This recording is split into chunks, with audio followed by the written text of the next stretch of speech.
The skill I'm going to talk about in this video is extremely serious. It can be used for some terrible things, but it can also do some majorly good things, like help you build a massive business, help you improve the people around you, help you to become better yourself. And it has just made a huge impact on my life so far. I'm going to start off with a story.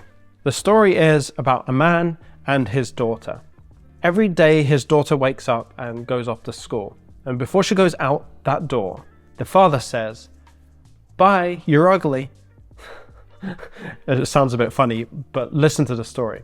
The next day she wakes up, he goes, "Bye, you're ugly." She goes to school. Her whole life goes by, her whole childhood goes by, of her dad saying that every time she leaves the house to go to school. And I'm going to leave that story there and pick that up in a second, and just present the other side of this. There is another father, and his daughter goes to school every day. But before she goes to school every day, he says, "Goodbye, you're beautiful." They both say that, the same thing, over and over and over, for the years that the child goes to school. When that child leaves school, how do you think they feel about themselves? It's interesting because we think like words don't actually make a difference. They're just vibrations that come out of your mouth. But we've all seen stories of, how plants grow better when they're listening to Beethoven or Mozart versus any other type of music that doesn't actually fulfill people meaningfully. We've all seen those studies, but we all kind of just ignore them. Like those vibrations, those messages that are sent through the air don't actually mean something. You do the same to fruit, it will stay right for longer. And because fruit and plants are organic matter, they're biological, why do we think that we are any different? This is the whole thought process I was having.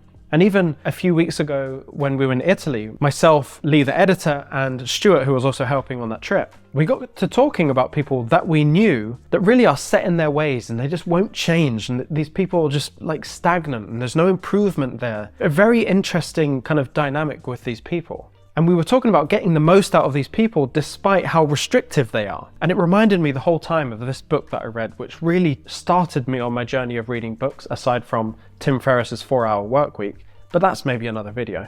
And it's how to win friends and influence people. It sounds kind of weird when you say influence people, just like the title of this video as well. It's kind of feels a bit weird to manipulate people into doing good things. The words kind of just don't go together. But that book talks at length about how you conduct yourself and how you act around other people to get what you want, essentially. And so when you're looking at your friend group, we've all heard that kind of phrase, you are the average or the sum of the people around you. And that phrase is almost kind of said as if you need to go and find other people to elevate you. But what's not really considered is your ability to elevate the people around you and therefore elevate you again. So it's kind of using what you've got to get better rather than using it as an excuse to not improve. And so here's how it looks, and this is the way I think about it. If we understand that we actually have an ability with our words to change the chemistry of a being, like a person, you can't deny if you told someone they're ugly every day for many years that they wouldn't believe they were ugly. And if you agree with that, you have to agree that if you tell someone they are confident, proud, all these affirmation things that people think are really cringy, if you believe that saying something negative to someone over and over and over will affect them, you have to believe that saying something positive to them will affect them over time as well in a positive way. Then you must also then agree that the words you say around people can elevate or be of detriment to those people. So if you're trying to improve your surroundings, improve the people around you, let's look at some of the traits that your friends have, the people around you, the traits that they have and they don't have. And in these traits that they don't have, is there such a way where we could manipulate those people into having the traits that you find desirable for your own growth? Don't you think that's fascinating? Like that whole concept. And so let's give an example based on all of that, because now that we've made these assumptions and that we believe these thought processes to be true, let's say you've got an assistant, and the assistant, despite all of the things you've been trying to tell them, is just not organized. And you have a project that you need organized really well, but you've got no one else to help. This is the only person that can help. How do you then kick this person into action? You don't reprimand them and tell them they're terrible at organization. You don't threaten them with, you have to be good at this. You have to organize this really well, otherwise it's all over. Like you can't do that because that adds stress and pressure, and people oftentimes just don't perform under those conditions. Or the other way to do it is to word it like this, in this kind of way. Hi, assistant. I've looked all around for people that I think could do this job really well, and the first name that came to mind was you. I think you've got a really unique way of organizing, and it seems to always get done. And I really appreciate that about you, and I want you in charge of organizing this project. And listen to what I said there. Those were all positive twists on a negative trait. So what happens in the mind of the assistant in this case is the assistant goes, wow, he thinks I'm organized? I thought everyone was telling me I'm not organized, but he sees something in me. So I'm going to do this job, and I'm going to do it really organized because he thinks I'm organized. I'm going to keep up to the expectation, to the vibration or the energy that's been thrown my way. You do that enough times with enough skills, you have built that person up with a series of skills that they didn't have before, that you told them that they could achieve and that they possess that skill.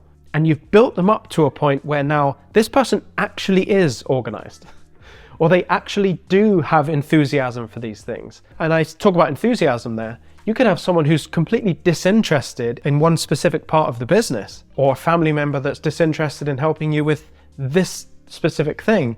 And you could make it happen. You could make them interested in it by identifying them, or allowing them to identify themselves as someone who is interested in that topic. Now, this is where it gets really weird about identifying, because these are all positive things. Then there's a whole negative side of this, right? You could say to someone, I always imagine you going to prison. Like, you're always doing something bad. I can always imagine you going to prison. What happens is 15 years later, that person's in prison because they've heard that enough. They've kind of self-identified with that characteristic or that demeanor, and it's just self-fulfilling. And so I say all of this to say, affirmations that you tell yourself in the morning, or you don't tell yourself in the morning, they make a difference. The same way they make a difference is if you self-deprecate all the time. You tell yourself, oh, I'm terrible at this, I'm terrible at that, I'm terrible at this. How many times have you told yourself stuff like that that you still tell yourself now that you truly believe about yourself? If someone countered that, you would feel like, that's not me, that's not me. You've told yourself lies and you've focused on the negative, but I'm telling you, you can tell yourself the positive outcome and you can become that. You can also do it to other people. So you can influence yourself, you can lift yourself up, you can lift up all the people around you, and therefore you can lift yourself up again. It's like a double boost. And the thing is, I really enjoy talking about things like this, like conceptually above, that are outside of the normal realms of conversation. I'd love to know if you enjoy these conversations as well, and if you got meaning and value from it too. If you did, hit the subscribe button. I'll see you in the next one.